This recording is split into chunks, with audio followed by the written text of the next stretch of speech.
Hi friends, welcome to Dhanya's family blog. അപ്പോൾ ഇത് recipe കാണുമ്പോൾ തന്നെ നിങ്ങൾക്ക് മനസ്സിലായല്ലോ അല്ലേ? നല്ല അടിപൊളി ടേസ്റ്റി ആയിട്ടുള്ള ഒരു പൊട്ടറ്റോ ഫ്രൈയുടെ റെസിപ്പിയാണ് കേട്ടോ. സാധാരണ നമ്മൾ പൊട്ടറ്റോ ഫ്രൈ തയ്യാറാക്കാറുണ്ടല്ലേ, പക്ഷെ അതിൽ നിന്ന് വ്യത്യസ്തമായിട്ട് ഈ രീതിയിൽ നിങ്ങളൊന്ന് തയ്യാറാക്കി നോക്കൂ. എല്ലാവർക്കും ഇഷ്ടപ്പെടും കേട്ടോ. കുട്ടികൾക്ക് വരെ നല്ല ടേസ്റ്റിയോടെ അവർ കഴിച്ചോളും കേട്ടോ. അത്രയും ടേസ്റ്റി ആയിട്ടുള്ള ഒരു റെസിപ്പിയാണ്. അപ്പോൾ അതിനുവേണ്ടി ഞാൻ ഇവിടെ 4 ഉരുളക്കിഴങ്ങ് എടുത്തിട്ടുണ്ട്. അതിൻ്റെ തോലെല്ലാം കളഞ്ഞതിന് ശേഷം ഇതേപോലെ ചെറിയ ചെറിയ പീസുകളാക്കി എടുക്കാം കേട്ടോ. അധികം തിന്നായിട്ട് നമ്മൾ കട്ട് ചെയ്യേണ്ട, ചെറിയ ചെറിയ കട്ടികളായിട്ട് തന്നെ നമുക്കതൊന്ന് കട്ട് ചെയ്തെടുക്കാമേ. അപ്പോൾ അതെല്ലാം കട്ട് ചെയ്ത് ഒരു ബൗളിലോട്ട് മാറ്റിയതിന് ശേഷം ഇത് നമുക്കൊരു 3-4 വെള്ളം നല്ലോണം ഒന്ന് കഴുകിയെടുക്കാം കേട്ടോ. അപ്പോൾ ഞാൻ ദാ ഇവിടെ 3-4 വെള്ളം നല്ലോണം ഒന്ന് കഴുകിയെടുത്തിട്ടുണ്ട്. ഇനി നമുക്ക് തയ്യാറാക്കാനായിട്ട് ഒരു പാൻ വെച്ച് അതിലേക്ക് 2 ടേബിൾ സ്പൂൺ എണ്ണ ഒഴിച്ചു കൊടുത്തിട്ടുണ്ട്. ഇതിലേക്ക് 1 ടേബിൾ സ്പൂൺ കടുകും കൂടെ ഇട്ടതിന് ശേഷം ആവശ്യത്തിന് കറിവേപ്പിലയും കൂടെ ഇട്ട് അതിലേക്ക് നമ്മൾ എടുത്തു വെച്ചിട്ടുള്ള ഉരുളക്കിഴങ്ങ് ഇട്ട് കൊടുക്കാം. അതിട്ടതിന് ശേഷം നമുക്ക് ആദ്യം നല്ലോണം ഒന്നങ്ങ് മിക്സ് ചെയ്ത് കൊടുക്കാം കേട്ടോ. ആദ്യം ഈ ഉരുളക്കിഴങ്ങ് എണ്ണയിലൊക്കെ കിടന്ന് ഒന്ന് ചെറുതായിട്ടൊന്ന് മുരിയട്ടെ. അപ്പോൾ അതിനുവേണ്ടി നമുക്ക് എല്ലാം കൂടെ ഒന്ന് മിക്സ് ചെയ്ത് കൊടുക്കാം. മിക്സ് ചെയ്ത് കൊടുത്തതിന് ശേഷം നമുക്ക് ഇതിലേക്ക് ആദ്യം ആവശ്യത്തിനുള്ള ഉപ്പിട്ട് കൊടുക്കാം കേട്ടോ. ആവശ്യത്തിനുള്ള ഉപ്പ് ഇട്ട് ഒരു 1/4 ടീസ്പൂൺ മഞ്ഞൾപ്പൊടിയും കൂടെ ഇതിലോട്ടൊന്ന് ആഡ് ചെയ്ത് കൊടുക്കാമേ. അതിനുശേഷം നമുക്ക് വീണ്ടും ഇതേപോലെ എല്ലാം നല്ലോണം ഒന്നങ്ങ് മിക്സ് ചെയ്ത് കൊടുക്കാം. ഉപ്പും മഞ്ഞൾപ്പൊടിയും എല്ലാം എല്ലാ ഉരുളക്കിഴങ്ങിൻ്റെ ഭാഗത്തിലോട്ട് പിടിക്കണം കേട്ടോ. അപ്പോൾ അതിനുവേണ്ടി എല്ലാം കൂടെ നല്ലോണം ഒന്നങ്ങ് മിക്സ് ചെയ്ത് കൊടുക്കാം. ഇനി വെള്ളം ഒന്നും ചേർക്കാതെ നമുക്ക് ഈ എണ്ണയിൽ തന്നെ നമുക്കൊന്ന് മൊരിയിച്ചെടുക്കണം. അപ്പോൾ തീ മീഡിയം ഫ്ലെയിമിൽ ഇട്ടുകൊള്ളുക. മീഡിയം ഫ്ലെയിമിലിട്ട് നമുക്കിതൊന്ന് അടച്ച് വെച്ച് ഒരു 6 മിനിറ്റ് നമുക്ക് വേവിക്കാം. ഈ 6 മിനിറ്റിനിടയ്ക്ക് നമ്മൾ ഒന്ന് ഓപ്പൺ ചെയ്ത് നമ്മളൊന്ന് ഇളക്കി കൊടുക്കണം കേട്ടോ.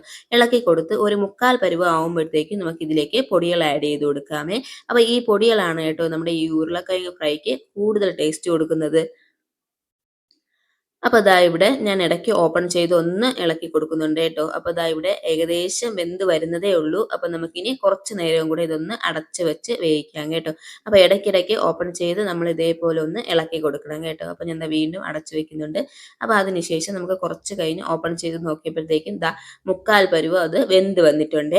ഇനി നമുക്ക് ഇതിലേക്ക് പൊടികൾ ആഡ് ചെയ്ത് കൊടുക്കാം കേട്ടോ. അപ്പോൾ വെറും 3 പൊടികൾ മതി. 3 പൊടികളാണ് കേട്ടോ നമ്മുടെ ഈ പൊട്ടറ്റോ ഫ്രൈക്ക് ആ ഒരു ടേസ്റ്റ് കൊടുക്കുന്നത്. അപ്പോൾ അതിനുവേണ്ടി ഞാൻ ദാ ഇവിടെ 1 table spoon Kashmiri chilli powder, ഒരു 1/2 table spoon chicken masala add ചെയ്യുന്നുണ്ട്. അതിനോടൊപ്പം 1 ടേബിൾ സ്പൂൺ മല്ലിപ്പൊടിയും കൂടെ ആഡ് ചെയ്യുന്നുണ്ട് കേട്ടോ. ഇനി ഇതെല്ലാം കൂടെ നമുക്ക് നല്ലോണം ഒന്നങ്ങ് മിക്സ് ചെയ്ത് കൊടുക്കാമേ.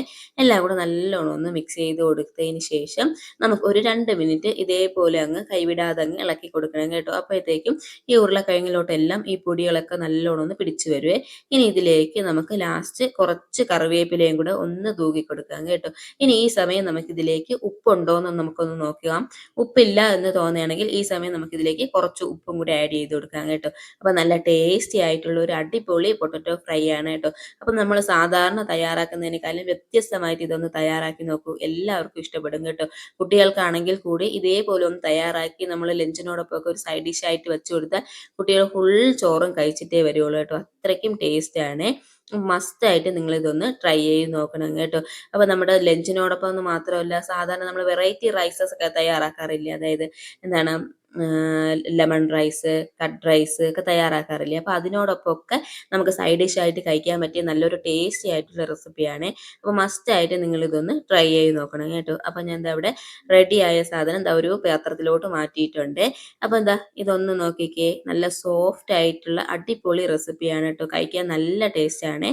അപ്പോൾ മസ്റ്റായിട്ട് നിങ്ങളിതൊന്ന് ട്രൈ ചെയ്ത് നോക്കണം കേട്ടോ. അപ്പോൾ ഫീഡ്ബാക്ക് കമൻസ് ആയിട്ട് അറിയിക്കാൻ മറക്കരുത്. അപ്പോൾ മറ്റൊരു അടിപൊളി റെസിപ്പി ആയിട്ട് കാണാം. അതുവരെ ബൈ.